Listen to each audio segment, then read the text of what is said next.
Vector 3D का देख लो क्या है question. Gamma belongs to real number, gamma का है यहाँ सच दैट लाइन का इक्वेशन दिया L1 L2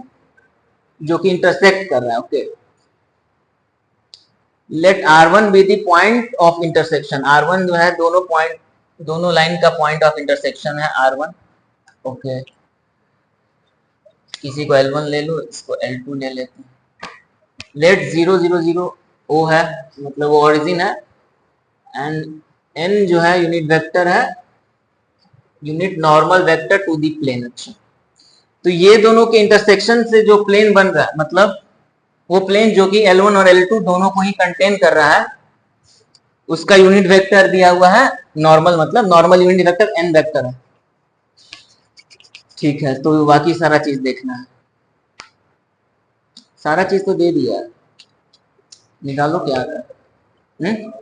हाँ, सॉल्व करना है, y गामा निकालना है,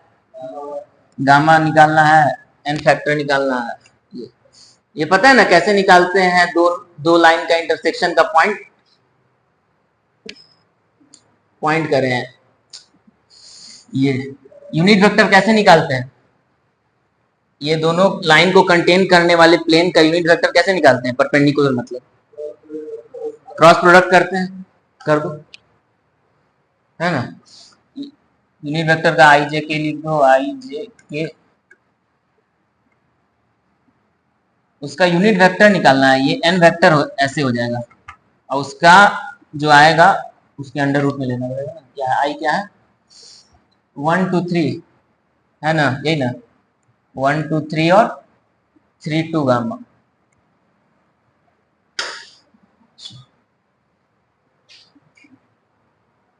हाँ, और डिवाइडेड बाई करना पड़ेगा तब जाके निकलेगा। ये निकालो, और क्या चीज है, गामा कैसे निकाले, गामा 1 है, इंटरसेक्ट कर रहा है ना।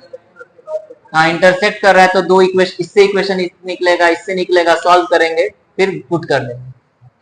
इसका इक्वल टू अल्फा लिख लो, इसका इक्वल टू बीटा, कुछ भी लिख लो, और एक्स क्या आएगा, अल्फा -11, यहाँ से यहाँ 3 बीटा -16, सॉल्व करो, अल्फा बीटा में एक इक्वेशन आया, यहाँ पे वैसे ही एक इक्वेशन आएगा। ठीक है, आ रहा है समझ में, ऐसे ही निकालते हैं ना, नहीं समझ में आ रहा है ना, करो, वहां से गामा निकलेगा, उसके बाद फिर इस यहाँ पे गामा पुट कर देंगे, तो फिर n वेक्टोरियल जो भी आएगा उसका जो कोफिशिएंट्स होता है उसका स्क्वायर ले लेंगे, तो ये भी आ जाएगा,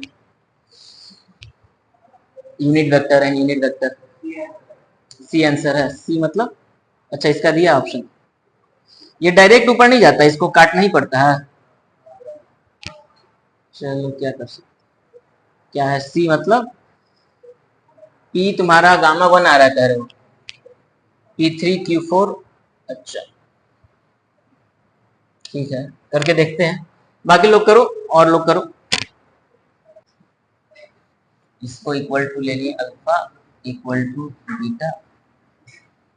तो आएगा क्या, x इक्वल टू अल्फा -11, और इसका सॉल्व कर रहे हैं, y equal to 2 alpha -21, z equal to 3 alpha -29। ठीक है, अब इसका भी L2 वाला सॉल्व करेंगे तो क्या आएगा, x equal to 3 beta -16, y equal to 2 beta -11, यही तो बस निकालते हैं, इसी से निकल जाएगा। तो सॉल्व कर रहे हैं, अल्फा -11 इक्वल टू 3 बीटा -16 कर, alpha -3 beta is equal to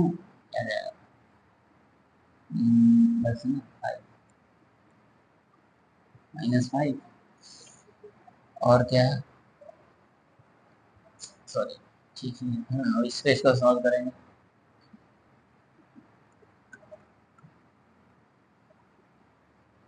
pen बदल देते हैं, 2 alpha minus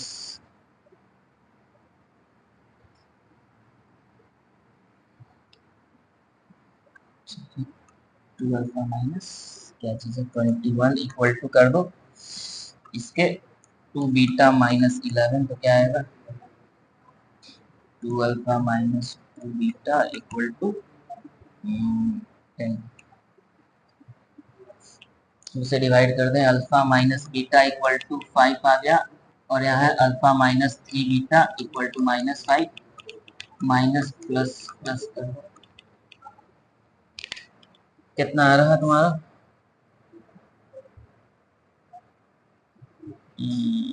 2 beta equal to 10 beta की वैल्यू 5 आ रही थी क्या बीटा की वैल्यू 5 आई थी अच्छा मतलब इसका वाला 5 आई थी ठीक है इसी तरीके से अल्फा भी निकल जाएगा अल्फा 10 आ जाएगा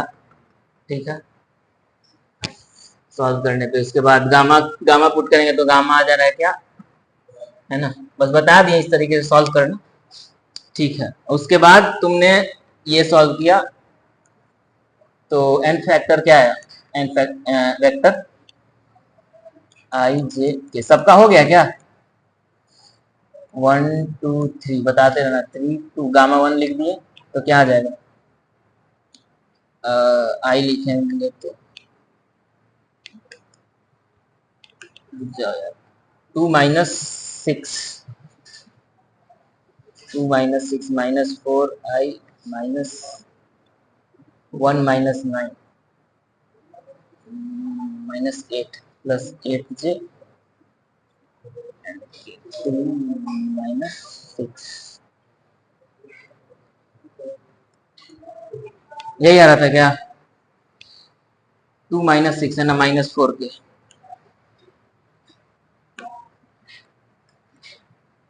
चलो अब इसका रूट अंडर ले लेना तो आ जाएगा एन ये 4 4 जा 16 प्लस 8 8 जा 64 प्लस 16 ठीक है अरे बाप रे ये क्या आ रहा है 60 70 80 96 आ रहा है 96 मतलब 16 6 या 96 तो 4 बाहर आ गया और अंडर रूट 6 बच गया है ना सही है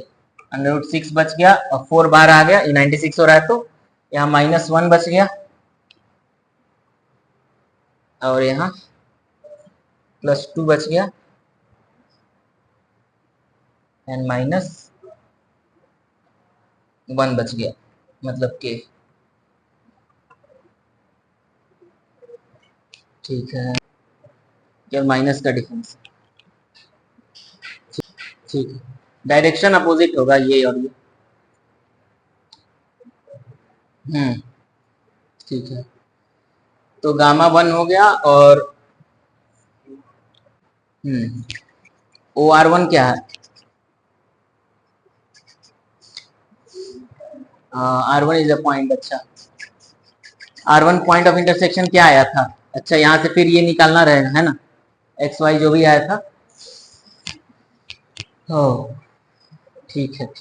मतलब समझ में आ गया ना निकल जाएगा हो गया हो गया तुम लोग का हो जाएगा कर लो मतलब चलो